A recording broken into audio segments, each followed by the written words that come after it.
Let's have a little peek at a little weekend walk here. Check out a log-in site.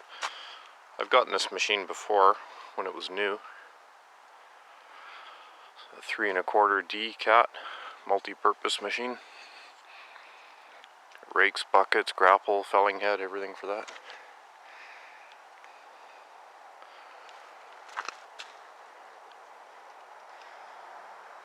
A 5 1/4 cat skidder. Got the Olafore chains on it, track chains.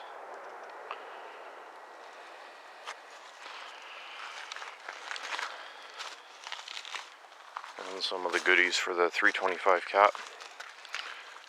Never have enough jewelry for the end of one of them. A Swiss Army knife. So you can build the road. The Pierce felling head, or Welco beals. I think it's a Pierce head on that thing. Grapple saw. Cut them down. Grapple and heel. Chuck them out. Let's walk into the block now.